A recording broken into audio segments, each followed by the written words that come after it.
थांबवतो. अंजली दमानी आपल्यासोबत फोनलाईन वरून जोडल्या गेल्या आहेत. अंजलीजी, स्वागत आहे एनडीटीव्ही मराठीमध्ये. वाल्मिक कराडवर मोक्का लागलेला आहे, आपली काय पहिली प्रतिक्रिया? वाल्मिक कराडवर मोका लागलाय त्याचं मी नक्कीच स्वागत करते. आणि हे आत्ताच नाही, हे केव्हाच व्हायला हवं होतं. मे महिन्यापासून जेव्हा हे सगळं प्रकरण सुरू होतं, अवादाचे कर्मचारी पुन्हा पुन्हा म्हणत होते की धमक्या येत आहेत, खंडणी मागितली जाते, तेव्हाच मोका लावला असता तर हे सगळं घडलं नसतं आणि संतोष देशमुख आज आपल्यात असते. आणि आज मोका लावलाय, त्यात खरं तर काही फार मोठा तीर मारलेला नाहीये, पण असो आज झालंय, त्याचं स्वागत करायला हवं. पण मला गंभीर काय गोष्ट वाटतेय की त्यांना पोलीस कोठडी न देता न्यायालयीन कोठडी दिली आहे. ते कुठेतरी खटकतंय मला.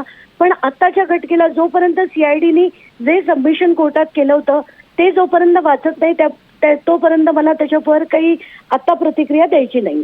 अंजलीजी, मग पुढची मागणी तुमची नेमकी काय असेल? काय अपेक्षा आहेत तुम्हाला या प्रकरणात? आज मला खरं तर बघायचं की सीआयडीनी काय काय म्हणणं कोर्टापुढे मांडलंय आणि त्याच्यातच पुढची आपली जी मागणी असेल ती मी काही वेळातच जाहीर करेन. निश्चितच अंजलीजी, धन्यवाद. आपण एनडीटीव्ही मराठीशी संवाद साधलात त्याबद्दल. आपण बघतो या क्षणाची सगळ्यात मोठी आत्ताची बातमी. वाल्मिक कराडवर अखेर मोक्का लागलेला आहे, त्यामुळे आता वाल्मिक कराडच्या अडचणीत आणखी वाढ झाल्याचं बघायला मिळत आहे.